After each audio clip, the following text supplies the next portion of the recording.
अम्बा, यहाँ पे कई लोग हैं जिन्होंने कहा है कि उन्हें अंग्रेजी नहीं समझ में आ रही है, तो अगर हम साथ साथ में जितना हिंदी में बता सकें उतना अच्छा होगा। Not the catchword, not explanation, not the catchword. अच्छा, ठीक है। Continue with the catchword. तो जो लीगल कैपेसिटी से जो हम कानूनी अधिकार, I am very sorry, my Hindi is very very poor. In my defence मैं चेन्नई से आई हूँ। कानूनी क्षमता कह सकते हैं कि एक इंसान की कानूनी क्षमता। देखिए, जो हम बात कर रहे हैं कि आप एक इंसान हो और आप जो कोर्ट के सामने, मानो कानून के सामने, मानो गवर्नमेंट के सामने, आप एक इंसान की तरीके से आपको माना जाता है। ऐसा नहीं कि आप किसी एक इंसान से कम हो या आपको लाइक और आप है ही नहीं, ऐसा नहीं है। लीगल कैपेसिटी प्रॉब्ली थोड़ी देर बात करने के बाद आपको थोड़ा बहुत समझ में आ जाएगा। ये जो हमारे जो इंटरनेशनल डॉक्यूमेंट्स हैं, जो universal declaration of human rights या ICCPR और हमारी जो CRPD है, ये कंटिन्यूसली माना जा रहा है कि हर एक व्यक्ति को right to equal recognition before the law. मतलब आप लॉ के सामने, आप कानून के सामने आप सब समान हो। लीगल कैपेसिटी की जरूरत बहुत जरूरत होती है। Legal capacity is indispensable for the exercise of civil, political, economic, social and cultural rights. It acquires a very special significance for persons with disabilities when they have to make fundamental decisions regarding their health, education, and work. For many, since always, it has been considered जो विकलांग लोग हैं वो पूरी तरीके से इंसान नहीं, उनको ये मान्यता नहीं मिलती है। तो उस वजह से उनपे कई बार ऐसा जुल्म उठाया गया है। आपको मालूम है कि नाजी जर्मनी में सब लोग जूस के बारे में बात करते हैं, लेकिन सबसे पहले जिन लोगों को कॉन्सेंट्रेशन कैंप भेज दिया गया, गैस चेम्बर से उड़ा गया, they were all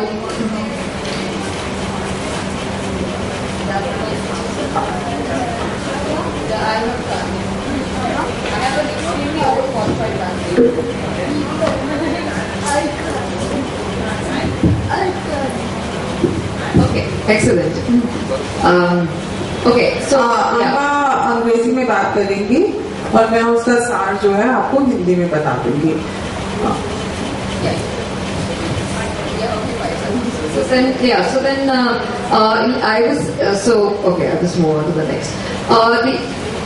देखिए, उन्होंने अब तक ये बोला कि कानूनी क्षमता जो है, कानूनी क्षमता बहुत जरूरत होती है हमें उसकी, क्योंकि उसके बिना हमारी कोई भी बात कानूनी तौर पे मानी नहीं जाती है। अगर मैं उसको आम रोजमर्रा की भाषा में कहूँ तो बालिग और नाबालिग का फर्क है ना। तो जब इंसान नाबालिग होता है तो वो कहाँ रहेगा, क्या करेगा, वो सब उसके अख्तियार में नहीं होता है। लेकिन जब वो बालिग हो जाता है तो वो अपनी डिसीजंस खुद ले सकता है। So one thing is that what is necessary is that there needs to be a right recognized as persons before the law, and that is something which is not present in the present draft of 2014, which was there earlier, that there needs to be, you have a right to be recognized as persons before the law. Amba ये कह रहे हैं कि एक बहुत जरूरी चीज है कि अगर आप पूरी कानूनी क्षमता ना भी दें तो एटलीस्ट आपको इतना हक होना चाहिए कि आप कानून की आंखों में कम से कम एक, कानून की नजर में कम से कम एक इंसान के रूप में गिने जाए। तो जो भी मानव अधिकार हैं आपके, वो सुरक्षित रहें।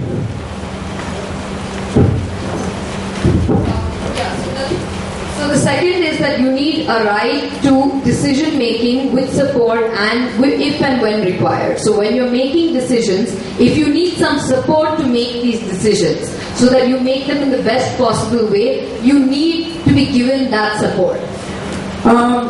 इसमें अगर कोई इंसान ऐसा है जो ये अधिकार पूर्ण रूप से अपने आप एक्सेस नहीं कर सकता है, तो उसको जिस भी सपोर्ट की उसकी जरूरत हो, जिस मदद की जरूरत हो, वो उसे मिलनी चाहिए. तो अगर ये नहीं होगा तो वो अपना राइट एक्सरसाइज नहीं कर पाएगा. It should not be that just because you cannot understand what the person is saying, that you say that this person cannot make decisions. If there is a way to help the person express their desires and what they want, that needs to be explored, and that person has a right to communicate and be understood. तो अगर कोई इंसान जैसे बात नहीं कर सकता है, तो आप कहें कि ये बात नहीं कर सकता है, क्या कोई ऐसा इंसान है जिसको बहुत सीवियर सेरिब्रल पॉल्सी या और कुछ प्रॉब्लम है, तो वो बिल्कुल हिल नहीं सकता है, उसका कोई लिम्ब काम नहीं करता है, तो आप कहें कि अब इससे तो पूछना बेकार है. लेकिन ऐसा नहीं है. अगर ये right to be person before the law, मतलब कानून की नजर में आप एक इंसान है, तो ये देखना जरूरी हो जाता है कि अगर कोई भी तरीके से आप अपनी बात रख सकते हैं, तो वो तरीका जरूर अपनाना चाहिए. जैसे कि मैं आपको एक सिंपल उदाहरण देती हूँ. एक चेन्नई में लड़की है, उसकी पूरी बॉडी में उसका कोई भी शरीर का अंग नहीं चलता है, वो केवल अपनी आंखें मूव कर सकती है, और उसने पूरा अपना 10वीं का इम्तिहान उसने बोला कि वो देना चाहती है, और उसने दिया केवल अपनी आंखें हिलाकर एक कंप्यूटर पे आई पॉइंटिंग करके. Yes, she's done to a graduation. So the point is that but it has to be something which is individualized. You cannot come up with a blanket generalization. ऐसा नहीं है कि जब if you have a particular condition, you do not have legal capacity. That can never ever be that's not something that the UNCRPD allows for. That the sort of a blanket saying that you do not have legal capacity because you are a person with a particular disability. तो आप किसी को भी कानूनी क्षमता में से बाहर नहीं छोड़ सकते, उसके दायरे से किसी को भी बाहर नहीं छोड़ सकते. आप ये नहीं कह सकते कि फला आपको डिसेबिलिटी है, तो विकलांगता है, तो इस वजह से आप कानूनी तौर से अपने अधिकार एक्सरसाइज नहीं कर सकते.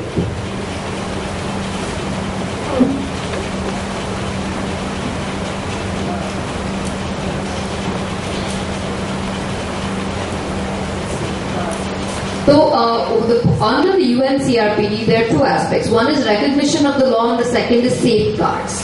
The recognition of the right to legal capacity means the right to supported decision making. And though at times it's easier to substitute decision making, this cannot be the norm. The priority must be given to persons who need support, must be given support, whatever support they need, even if it's the highest levels of support. It is the person first, and that is what is very important. Yes, ma'am. देखिए, दो तरह के decision making होते हैं. मतलब जब आप किसी के लिए कोई डिसीजन लेते हैं, तो या तो आप अपने माइंड से सोच सकते हैं, अपने दिमाग से सोच सकते हैं कि ये करना चाहिए, और तो आप उनके लिए कोई डिसीजन लेते हैं. दूसरा जो है वो ये है कि आप उनसे पूछते हैं कि भाई आपको क्या चाहिए, और जो उनको मदद चाहिए होती है, चाहे उसको बताने के लिए, चाहे उसको समझाने के लिए या समझने के लिए, या उसको एक इजी लैंग्वेज में आप बताएं, तो वो सब जो सपोर्ट है, चाहे वो हाईएस्ट लेवल पे हो, वो उस व्यक्ति को मिलने चाहिए. चाहे कितने भी जरूरतें उसकी हो, वो मिलनी चाहिए उसको. What the state needs to make sure in this case is that you should not put the burden should not be on the person to prove that they have legal capacity or not. The burden should be on the state to safeguard the person's rights. That is what is most important, and that is something which has been missing from the law on legal capacity. कानूनी क्षमता है मुझे या होनी चाहिए, ये मुझे जरूरी नहीं होना चाहिए कि मैं बताऊं किसी को जाकर। ये मानना चाहिए कि हाँ मेरी कानूनी क्षमता है, और जो सरकार है, सरकार को केवल ये देखना चाहिए कि इसके जो भी हक हकूक हैं हम उनको किस प्रकार से सुरक्षित रख सकते हैं। आज तक ये नहीं रहा है। इससे पहले क्या होता रहा है कि हमने लोगों की क्षमता जो है हमने पहले ही फैसला करके कि ये इंसान ये काम नहीं कर सकता है, इसलिए इसकी कानूनी क्षमता ले ली जाए। तो यूएनसीआरपीटी में ऐसा नहीं है। So I just want to just close with one example. The example that I would give is, I know many persons here are people I respect very much who have children who are children with disabilities under the National Trust Act, and some of my closest friends are also here who are persons with disabilities under the National Trust Act. Now, under the National Trust Act, there is a section which talks about appointment of guardians, and under this, the local level committees can pass an order saying that you do not require a guardian. They can appoint a guardian for you. They can also come to the conclusion that you do not require a guardian. Let me finish. So what has happened is that the Reserve Bank of India has come up with a master circular saying that if you have persons with these disabilities coming to open bank accounts, you need to get the guardianship certificate. We've been dealing with many cases of two types. One is persons trying to open bank accounts. वो bank account खोलने की कोशिश कर रहे हैं, but what is happening is that the bank's officials are saying you cannot open the bank account, open it through your guardian. The second thing is people who had bank accounts are now being asked post 2010 to bring guardianship certificates. So when through the National Trust the RBI was written to and said that this is not a proper procedure to follow, the National Trust Act the RBI has written that since you're saying that the National Trust Act local level committees can say that you don't need a guardian, get us a certificate that you don't need a guardian. We'll let you open your bank account. So क्या हो रहा है कि जो disabled लोग जो 4 categories के व्यक्ति हैं under the National Trust Act, they have to now get a certificate saying that I have legal capacity to open a bank account. Okay, that is what is happening. कोई चाहता है कि मैं ऐसे हिंदी में दोबारा कहूं कि आप लोगों को समझ आ गया है कि अम्मा ने क्या बताया? आ गया। हाँ, नहीं, देखिए ऐसा है कि नेशनल ट्रस्ट एक्ट जो है हमारा राष्ट्रीय न्यास का कानून जो है उसमें ये कहा है कि 2 तरह की सिचुएशन हो सकती है। एक सिचुएशन ये है कि जो आपकी लोकल लेवल कमेटी है वो ये कह सकती है कि इस इंसान को गार्डियन की जरूरत है और वो गार्डियन अपॉइंट कर दे। दूसरे केस में वो कह सकती है कि इस इंसान को गार्डियन की जरूरत नहीं है और जरूरी नहीं है कि वो गार्डियन अगर कोई जाए भी तो अपॉइंट हो जाए। ठीक है, तो रिजर्व बैंक ऑफ इंडिया ने एक सर्कुलर निकाला 2010 में जहां पर उन्होंने कहा कि नेशनल ट्रस्ट में ये 4 विकलांगताएं हैं। इन 4 विकलांगताओं में जो व्यक्ति हैं अगर वो कोई बैंक अकाउंट या कोई भी बैंकिंग का काम करना चाहे तो उनको थ्रू गार्डियन मतलब गार्डियन से करवाना पड़ेगा या गार्डियन के जरिए करवाना पड़ेगा। तो जब केसेस आने लगे कि लोगों को बैंक अकाउंट नहीं खोलने दिया जा रहा था या लोगों जिनके थे बैंक अकाउंट उनको कहा जा रहा था कि नहीं अब आप गार्डियन लेकर आइएगा, तो नेशनल ट्रस्ट ने राष्ट्रीय न्यास ने खुद चिट्ठी लिखी रिजर्व बैंक को कि देखिए ये बिल्कुल गलत है प्रोसीजर, क्योंकि ऐसा नहीं कहा गया एक्ट में। तो रिजर्व बैंक ने उसका जवाब दिया कि ठीक है हमको समझ में आ गई बात, लेकिन अब से क्या होगा कि बैंक अकाउंट खोलने के लिए अगर आप इन 4 डिसेबिलिटीज इन 4 विकलांगताओं में से हो किसी भी एक विकलांगता में, तो आपको एक सर्टिफिकेट लाना पड़ेगा। या तो ये लाइए कि आपको गार्डियन की जरूरत है और गार्डियन को साथ लाइए, या सर्टिफिकेट लाइए कि आपको गार्डियन की जरूरत नहीं है। तो आज अगर मुझे मान लीजिएगा सेरिब्रल पॉलिसी है और मुझे गार्डियन की जरूरत इन दैट सेंस नहीं है क्योंकि मैं अपने डिसीजंस खुद ले सकती हूँ, तब भी मुझे जाना पड़ेगा लोकल लेवल कमेटी के पास एक सर्टिफिकेट लेने के लिए। जो कि बिल्कुल गलत है, ऐसा नहीं होना चाहिए। No, but this is an incorrect interpretation. See, No, can we take all the questions after all the speakers? Can I now ask you? अच्छा, शुरू करने से पहले What are the 4 categories? Mental retardation, cerebral palsy, autism, and multiple disabilities. Who asked the question? अच्छा, इसमें पहले अपना शुरू करने से पहले मैं ये बताना चाहूंगा कि अभी जो इन्होंने नेशनल ट्रस्ट के बारे में बोला उसमें थोड़ा सा ठीक करना पड़ेगा कि नेशनल ट्रस्ट का जो एक्ट है वो कहता है कि यदि आपको गार्डियन चाहिए तो आप जाइए एलएलसी में, यदि आपको नहीं चाहिए तो आपको एलएलसी में जाने की कोई भी जरूरत नहीं है। एलएलसी ये नहीं डिसाइड, एलएलसी आप यदि एलएलसी के पास जाएंगे तो वो डिसाइड करेगा आपको चाहिए कि नहीं, पर यदि आप घर में बैठ के कहते हैं कि आपको नहीं चाहिए, nobody can compel you to go to local level committee. तो ये थोड़ा सा मैं इसको ये बताना चाहता था कि ऐसी बात नहीं है। तो एनीवे, अभी मैं शुरू करता हूं अपना लेक्चर।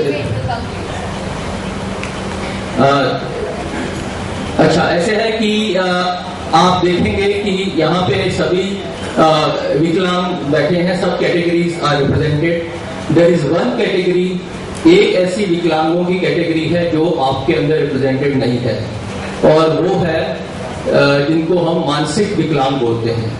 उनको यहाँ पे नहीं बुलाया गया है और ना ही वो यहाँ पे आए हैं। अभी मैं पिछले हफ्ते हैदराबाद में था, तो वहां पे भी हम ये इसी आरपीडी बिल को डिस्कस कर रहे थे। तो वहां पे एक बहुत नामी वकील हैं, ब्लाइंड वकील हैं, उन्होंने एक बहुत ही अच्छी बात कही जो मुझे बहुत अच्छी लगी। उन्होंने बोला कि डिसेबिलिटी फील्ड में विकलांगों का जो संघ है उसमें जो ब्लाइंड है वो ब्राह्मण है और जो मानसिक विकलांग है वो शूद्र है, ऐसे उनको ट्रीट किया जाता है। तो आज वो आप देख रहे हैं कि इस पूरी संगठन में कोई भी मानसिक विकलांग नहीं आया है। उनको रिप्रेजेंट करने के लिए मैं आया हूं, क्योंकि मैं एक पेरेंट हूं, मेरा बेटा मानसिक विकलांग है और वो 30 साल का है और वो इधर नहीं आ सकता। अभी मैं ये कहता हूं कि ये ऑर्गेनाइजर्स की गलती नहीं है कि उन्होंने नहीं बुलाया, उनको मालूम है कि उसको बुलाया नहीं जा सकता। चाहे हम यूएन सीआरपीडी में क्या कुछ भी बोले, यहाँ पे उसको बुलाया नहीं जा सकता। वो यहाँ पे आके आपके जैसे अपना रवैया नहीं बता सकता, ये हम यहीं से समझना चाहिए। इसीलिए मैं आया हूँ, नहीं तो मैं उसको जरूर भेजता इधर, मैं क्यों आता इधर। तो इस बात से मैं अभी आगे शुरू करता हूँ। अच्छा, अभी ऐसे है कि अभी मैं सुबह से यहाँ पे सुन रहा था, आप सब लोग कितनी आपने मीटिंग अटेंड की होंगी विकलांगों की, यहाँ पे ये राइट को आरपीडी को डिस्कस किया गया है। तो आई एम श्योर कभी भी यहाँ पे आपके पास मेंटली चैलेंज लोग नहीं आए। तो मैं थोड़ा सा आपको बताना चाहूंगा कि वो क्या है, उनका क्या संसार है, ताकि नहीं तो जो एक्टिविस्ट बोलते रहते हैं अपने ऑफिस से, उनको भी पता होना चाहिए कि ये मानसिक विकलांगों की दुनिया क्या है। तो जैसे आज सुबह हमने डेफ जो थे हियरिंग इम्पेयर्ड वालों का हमने सुना कि किसी का 80% होता है, किसी का 60% होता है, some people are completely deaf. उसी तरह मानसिक विकलांग में भी there are some people who are profound विकलांग है। प्रोफाउंड मतलब बिल्कुल विकलांग है। वो यदि इधर आएंगे उनको ये भी पता नहीं होगा कि उसने कपड़े डालने चाहिए या नहीं डालने चाहिए, उसको पेशाब यहाँ पे करना है या कहीं पे और जाके करना है, ये उसको नहीं पता होगा। वैसे उनको बोलते हैं प्रोफाउंड डिसेबल्ड पर्सन, जिनको हम बोलेंगे हाई सपोर्ट नीड। अभी नेक्स्ट कैटेगरी में जाते हैं तो उसमें होते हैं स्फीयर। स्फीयर में ऐसे बच्चे या बड़े लोग आते हैं जिनको, जैसे मेरा बेटा जो है स्फीयर है, उसको बहुत अच्छी ट्रेनिंग दी गई है, 2-3 लैंग्वेजेस बात कर लेता है। पर अभी एक आपको छोटा सा उदाहरण देता हूं कि थोड़े दिन पहले उसका बड़ा भाई सिंगापुर से आया और उसने उसको एक आईपैड दिया गेम्स खेलने के लिए। तो उसने सीधा उसको पूछा कि इसकी क्या कीमत है, तो उसको थोड़ा अलग सा लगा भाई को। उसने बोला इसकी 1 करोड़ कीमत है। तो उसने बोला अच्छा, हमारे फ्लैट की कीमत भी 1 करोड़ ही है। क्योंकि थोड़े दिन पहले मैं और मेरी वाइफ वाइफ डिस्कस कर रहे थे कि अभी हमारे फ्लैट की कीमत 1 करोड़ हो गई है। तो ये उसका मानसिक लेवल है, मैं आपको ये बता रहा हूं कि उसको चाहे आप आईपैड दें और चाहे आप घर दें, उसके लिए किसी चीज की वैल्यू वो नहीं अपने आप पता कर सकता। तो ये उसकी विकलांगता है जो कि सीवियरली डिसेबल्ड है। उसके बाद हम आते हैं जो माइल्डली डिसेबल्ड होते हैं, तो ऐसे उनकी ऊपर ऊपर लेवल है, परंतु there are some people who are what we call learning disabled. उनको व्यवहार करना आता है पर उनको लर्निंग नहीं करनी आती।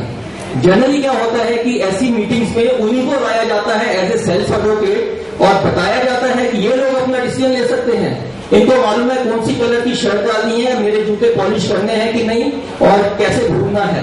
तो उनको भी यदि आप पूछें कि बैंक अकाउंट क्या होता है, यहाँ पे ये जो अधिकार जैसे आप सब लोग डिस्कस कर रहे हैं, मुझे बहुत खुशी होती है कि यहाँ पे बाकी सब विकलांग डिस्कस कर रहे हैं, पर मुझे ये भी दुख होता है कि जो मानसिक विकलांग है वो ये डिस्कस नहीं कर सकते। क्यों नहीं कर सकते? क्योंकि वही उनकी डिफिकल्टी है। ये डिफिकल्टी ऐसे है कि यदि कल किसी ब्लाइंड को बोला जाए कि आप 2 कलर को डिस्टिंग्विश करो, वो नहीं कर सकेंगे कलर को डिस्टिंग्विश, बिकॉज उनकी वही विकलांगता है। तो उसी तरह इन बच्चों की या इन एडल्ट्स की भी विकलांगता यही है कि उनको मानसिक बुद्धि उतनी नहीं है जितनी आपको और मेरे को है। तो इससे मैं आगे शुरू करता हूं ताकि अभी हम एक और उदाहरण मैं आपको देता हूं इन्हीं लोगों के बारे में। हम सब कहते हैं कि हमको राइट्स मिलने चाहिए जो हम चाहते हैं, इसीलिए हम सब लोग इधर इकट्ठे हुए। हम सब लोगों ने अपना बताया कि मुझे क्या चाहिए, परंतु इसी कंट्री में इसी लोगों पे हम सब जो लोग हैं हमने ऑलरेडी डिसाइड कर लिया है कि मानसिक विकलांगों को क्या मिलना चाहिए। उनको गार्डियनशिप नहीं मिलनी चाहिए, उनको यूएनसीआरपीडी की तरफ से ही जो अलाउड है वही मिलनी चाहिए। ये ऑलरेडी हमने डिसाइड कर लिया। हम उनको ये अधिकार दे ही नहीं रहे कि वो क्या चाहते हैं, उनसे हमने पूछा भी नहीं। हमने सिर्फ ये बोला कि ये यूएनसीआरपीडी में नहीं है इसलिए उनको नहीं मिलना चाहिए। तो ऐसे हम उनको ट्रीट कर रहे हैं। इसलिए मैं कह रहा हूं कि यदि किसी ने बोला कि वो शूद्र है, ये वो शूद्रों से भी ज्यादा है with in the community of disabled persons. So now next I come two is कि अभी हमारा जो बिल है इसमें क्या है।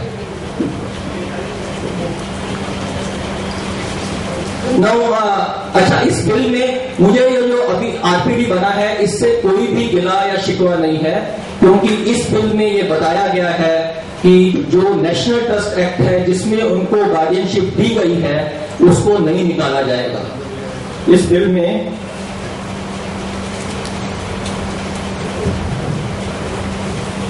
मैं जरा पढ़ता हूं। On and from the date of commencement of this act, every guardian appointed under any provision of any law for mentally ill person shall be deemed to function as a limited guardian। ये हमारे जो RPD में है ये ऐसे ही introduce किया गया है और हम सब पेरेंट्स इसको 100% सपोर्ट करते हैं। इसमें नेशनल ट्रस्ट एक्ट को नहीं हटाया गया है, क्योंकि तब भी जब ये बिल बन रहा था तब भी बहुत डिस्कशन हुई, ऐसे ही डिस्कशन हुई जैसे आज हो रही है, और उसमें ये सोचा गया कि नेशनल ट्रस्ट एक्ट रखना चाहिए, उसका गार्डियनशिप भी रखना चाहिए, क्योंकि ये जो मानसिक विकलांग है इनको गार्डियनशिप चाहिए। और ये मैं कहता हूं कि चाहिए मतलब उनको कोई फोर्स नहीं कर सकता। जो बॉर्डर लाइन है, जो सीवियरली है, अभी मेरा बेटा यदि कल डिसाइड करेगा कि मुझे गार्डियन नहीं चाहिए, उसको गार्डियन नहीं मिलना, उसको नहीं चाहिए गार्डियन। परंतु कुछ विकलांग ऐसे हैं, कुछ मतलब 35% ऑफ द विकलांग ऐसे हैं जिनको गार्डियनशिप की सख्त जरूरत है। यदि उनको हम बोलेंगे कि सपोर्टेड डिसीजन मेकिंग किया जाए ताकि गवर्नमेंट थोड़े लोगों को अपॉइंट करेगी या एनजीओ थोड़े लोगों को अपॉइंट करेगी जो कि उनको गार्डियनशिप की वो करेंगे, ऐसा काम नहीं चल सकता।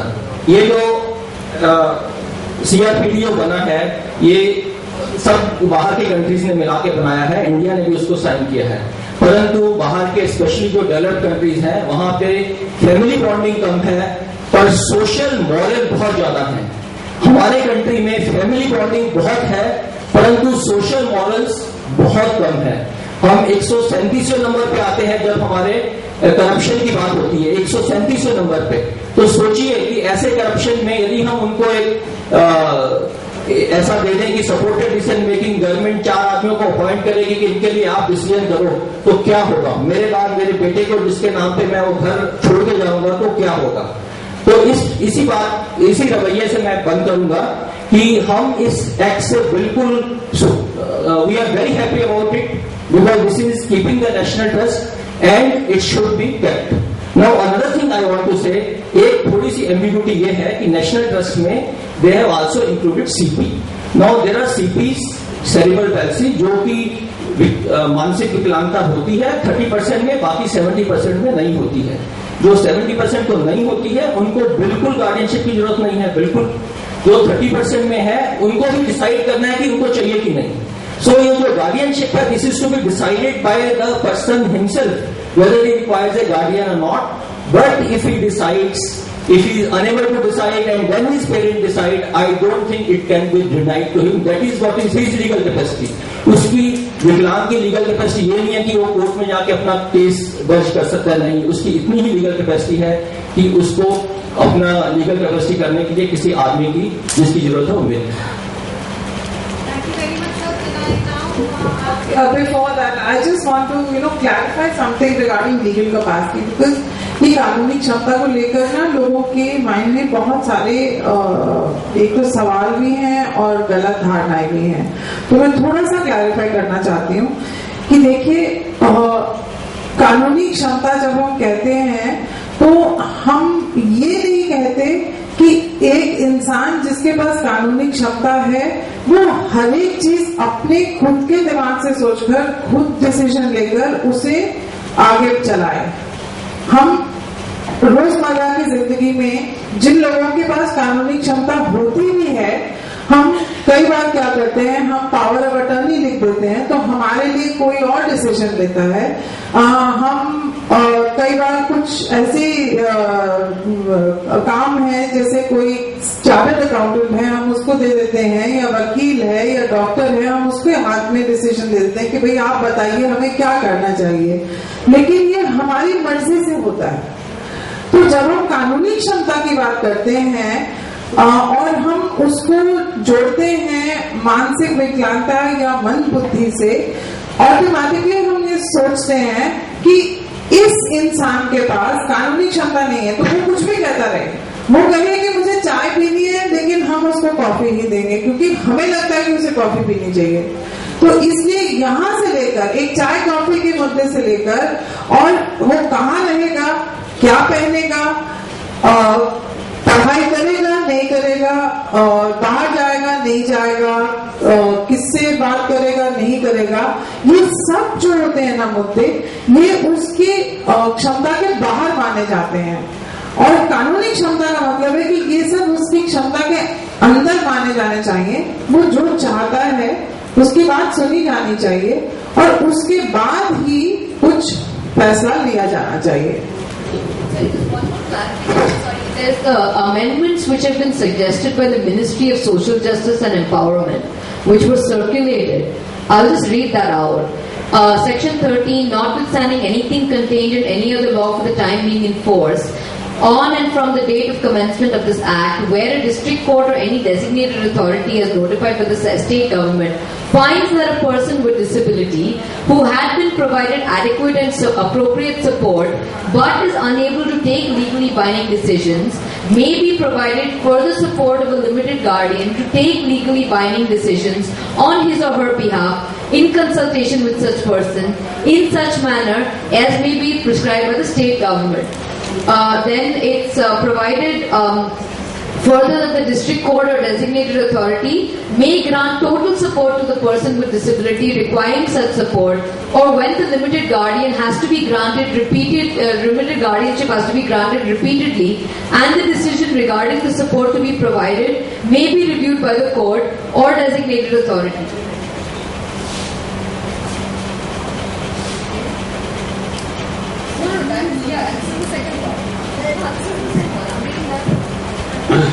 Section 12 has a statement, before that saying that all that all persons with disabilities enjoy legal capacity on an equal basis with others in all aspects of life and have the right to equal recognition everywhere as any other person before the law. मतलब आप कानून के सामने आप समान हो, आप समान हो, which was missing. And the second section which is there talks about, अभी ये सर ने बताया जो मेंटल इलनेस को ही लागू है, वो एक्चुअली मिनिस्ट्री के थ्रू वो रिकंसिडर किया गया और मिनिस्ट्री के थ्रू ऐसा माना गया है कि अगर कोई विकलांग जिनको सपोर्ट दिया गया अपनी डिसीजंस लेने के लिए, सपोर्ट मिलने के बावजूद अगर वो डिसीजंस नहीं ले सके अपने लिए, तो उनके लिए एक लिमिटेड गार्डियन की सहायता देनी चाहिए। और अगर उन विकलांग की स्थिति ऐसी है कि जो लिमिटेड गार्डियन है वो हर बार लेना पड़ता है, या फिर what is the grant total support? When granted repeatedly, अलग अलग वो लिमिटेड गार्डियनशिप जो है वो एक चीज पे है। मतलब अगर आपको बैंक अकाउंट खोल, जैसे मैम ने बताया कि शायद वो अपने लिए कुछ डिसीजंस कर सके और अपने लिए कुछ डिसीजन ना कर सके, जो डिसीजंस वो नहीं कर सके उन डिसीजंस के लिए गार्डियन अपॉइंट किया जाएगा। और अगर हर एक डिसीजन के लिए उनको गार्डियनशिप की जरूरत पड़े, तभी कोर्ट के कंसिडरेशन में अगर ऐसा है तो कोर्ट उनके लिए एक टोटल सपोर्ट, ऐसा बताया गया, टोटल सपोर्ट, पूरी तरह से सपोर्ट मिल सकता है। और ऐसा भी दिया गया है कि जो विकलांग है वो जो उनके लिए अगर गार्डियन अपॉइंट किया गया है और अगर उनको ये ना मंजूर हो तो वो अपील में जा सकता है। ऐसा this is the amendment which is suggested by the ministry. यही बात होती है कि अगर ये है, लेकिन 109 जो हम लोग पिछले बारे में हम लोग बात कर रहे थे कि ये बोल रहे हैं कि जो सब कायदे हैं, बाकी के सब कायदे हैं, ये उनको अफेक्ट नहीं करेगा।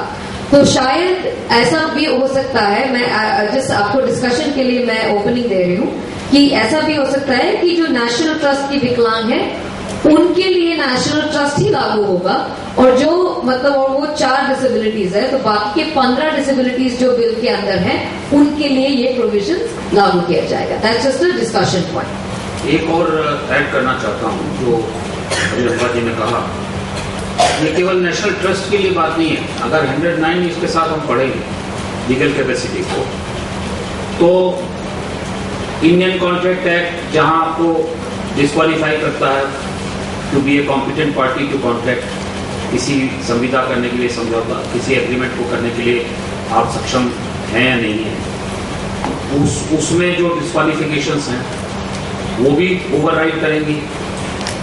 इसके अलावा इंडियन एविडेंस एक्ट में जहाँ क्लियरली लिखा है a dumb person is not a competent witness, वो भी ओवरराइडिंग इफेक्ट है उनका भी। तो ये जो recognition of a person before law जो है वो मीनिंगलेस हो जाएगा, क्योंकि वो डिस्क्वालिफिकेशंस आ जाएंगे। और मैं बेसिकली बिफोर डिस्कशंस ओपन हो, 2 रिक्वेस्ट करना चाहता हूँ, क्योंकि ये बहुत हर व्यक्ति के लिए डिपेंडिंग ऑन विच डिसेबिलिटी ही और शी बिलोंग टू, ये इशू कंट्रोवर्शियल, जैसा हमने कहा, बहुत कंट्रोवर्शियल इशू है। इसलिए हम एक दूसरे को बहुत ध्यान से सुने और कोशिश करें कि कोई बीच का रास्ता है या नहीं। और शायद मेरे दिमाग में यह है कि अगर हम UNCRPD को दोबारा पढ़ें on this aspect, particularly article 12 का 4 UNCRPD का, जो कहता है state parties shall ensure that all measures that relate to the exercise of legal capacity provide for appropriate and effective safeguards to prevent abuse in accordance with international human rights law. Such safeguards shall ensure that measures relating to the exercise of legal capacity respect the rights, will and preferences of the person, are free of conflict of interest and undue influence, are proportional and tailored to the person's circumstances, apply for the shortest time possible, and are subject to regular review by a competent, independent and impartial authority or judicial body.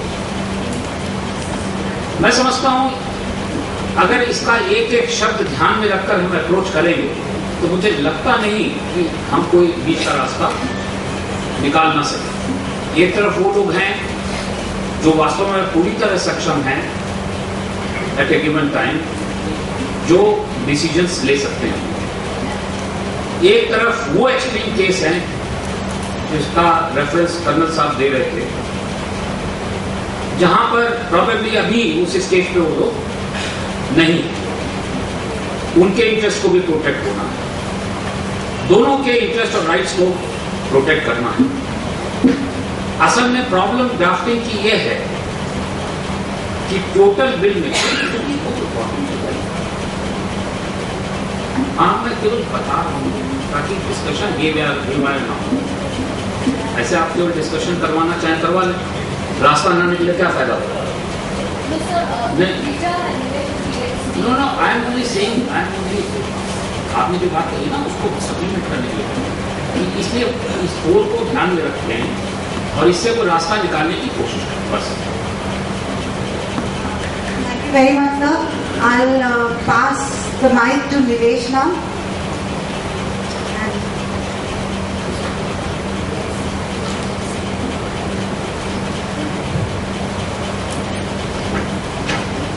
मुझे जो कुछ भी कहना था अम्बा ने काफ़ी उसमें already कह चुकी है, उसको दोहराने की कोई ज़रूरत नहीं है।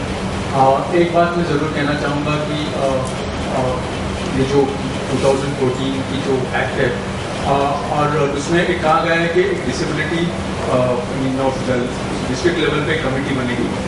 नेशनल ट्रस्ट की भी ऑलरेडी एक लोकल लेवल कमेटी है। और एंटायर हम गार्डियनशिप की बात कर रहे हैं एंड जो भी उसमें जो दिक्कतें आएंगी या फिर जो भी केसेस आएंगे वो कैसे हैंडल होगा।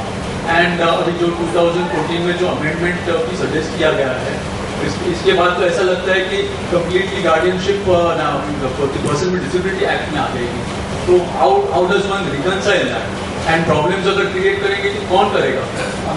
ये जो बॉडीज है आई थिंक कल हम डिस्कस करने वाले अथॉरिटीज में, तो I think I would want to flag that this point for tomorrow.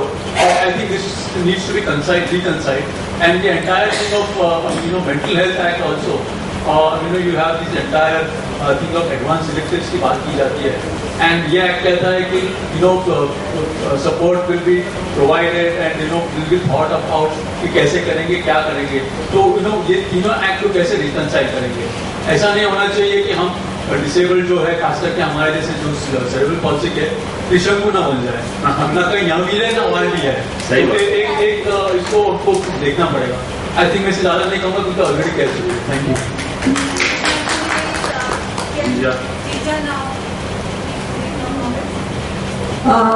इससे पहले कि जीजा कुछ कहें, मैं आप लोगों को लीगल कैपेसिटी यानी कानूनी क्षमता पर 2 उदाहरण देना चाहती हूँ जिससे कि थोड़ा सा क्लियर हो जाएगा कि मैं क्या कहने की कोशिश कर रही थी।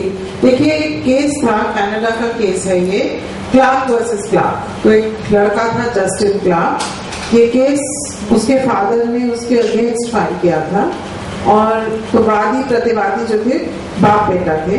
जस्टिन क्लार्क जो था वो 2 साल की उम्र से एक संस्था में एक इंस्टीट्यूशन में रह रहा था क्योंकि वो इतना सिवियरली डिसेबल था कि उससे बात भी नहीं की जाती थी, तो वो बोल नहीं सकता था। संस्था के लोग उससे कुछ इशारों के थ्रू जैसे भी था उससे कम्युनिकेट करते थे।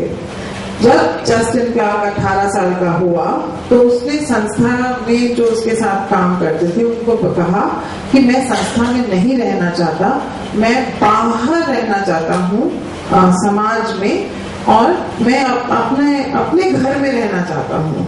तो संस्था के लोगों ने उसके फादर को एक चिट्ठी लिखकर कहा कि आपका बेटा ऐसा कह रहा है कि वो संस्था में नहीं रहना चाहता, वो बाहर रहना चाहता है, तो या तो आप अगर कुछ सोचते हैं उसके बारे में तो आप बताइएगा, नहीं तो हम कुछ व्यवस्था करेंगे। तो उसके फादर ने जब ये चिट्ठी मिली संस्था को कहा कि देखिए आप ऐसा कुछ नहीं करेंगे, और उन्होंने तुरंत से कोर्ट जाकर केस फाइल कर दिया कि संस्था के लोग जस्टिन को संस्था से बाहर नहीं निकाले। जब केस की सुनवाई हुई तो कोर्ट ने जस्टिन क्लार्क को बुलाया। जस्टिन क्लार्क, जैसा मैंने पहले कहा कि वो बिल्कुल बोल नहीं सकता था, तो संस्था के लोगों ने जब उससे सवाल जवाब किए गए, तो सवाल जब जवाब किए गए तो संस्था के लोगों ने बताया कि जस्टिन ने ऐसा ऐसा कहा, वो भी उसके वो कोई साइन लैंग्वेज इस्तेमाल नहीं करता था, बस वो खाली किसी तरह से सिर हिला के या आंखों से या कुछ ऐसे पैर वो हिला के ऐसे जवाब देता था। तो संस्था के लोगों ने बताया कि जस्टिन क्लार्क ये बात कह रहा है और वो ऐसा बोल रहा है। तो जब कोर्ट का निर्णय आया तो कोर्ट का निर्णय जो था वो बिल्कुल फादर के खिलाफ था। उन्होंने कहा कि जस्टिन क्लार्क चाहे बोल नहीं सकता है, लेकिन जो उसकी बात समझ सकते हैं और जो हमें समझा रहे हैं वो बिल्कुल उसकी एक क्लियर नैरेटिव आइडेंटिटी है, मतलब उसकी बोलकर समझा सकते हैं कि वो क्या कहना चाह रहा है। उसने बहुत साफ साफ व्यक्त किया है कि वो संस्था में नहीं रहना चाहता है, और इसलिए अब सरकार की जिम्मेदारी है कि वो समाज में कैसे उसकी जरूरतें पूरी करे ताकि जस्टिन क्लार्क अपने घर में चाहे अकेला चाहे किसी के साथ में रह सके। एक तो मैं आपको ये बताना चाहती हूँ। दूसरी बात मैं आपको ये बताना चाहती हूँ कि बहुत बार हम ये सुनते हैं कि फलाने को का मानसिक संतुलन जो है वो बिगड़ा हुआ है, इसलिए उसको अपनी प्रॉपर्टी की हिफाजत करनी नहीं आती है, उसको मानसिक प्रॉब्लम है जो भी है, तो इसलिए उसको लीगल कैपेसिटी या कानूनी क्षमता मत दीजिएगा।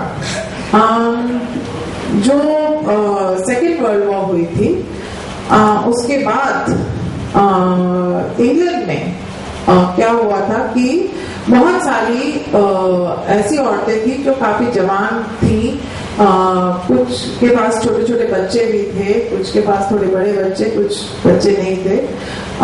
वो सब उनके जो हस्बैंड थे वो सब लड़ाई में मारे गए।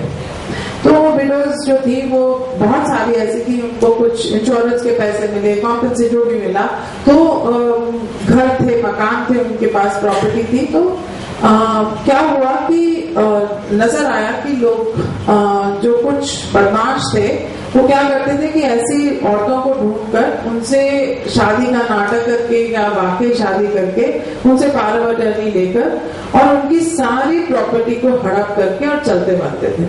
तो आप बाहर गए और वापस आए तो आपने देखा आपके घर के सामने एक बोर्ड लगा हुआ है कि ये घर बिक चुका है, आप घर के अंदर नहीं घुस सकते। तो उसमें क्या हुआ कि उन्होंने ये नहीं कहा कि अब ये जो है ये इनका मानसिक संतुलन बिगड़ा हुआ है, इसको इनको कुछ भी करने नहीं देना चाहिए। उन्होंने ये कहा कि अगर ऐसा कुछ होगा तो ये औरत जो है ये आएगी बताएगी कि इसको समझ में आता था कि इसने ये क्या कर रही थी, कैसे कर रही थी, इसने क्यों किया और इसने अपनी मर्जी से किया। जैसे ये बात हुई ये सब प्रॉब्लम बिल्कुल ठीक हो गई।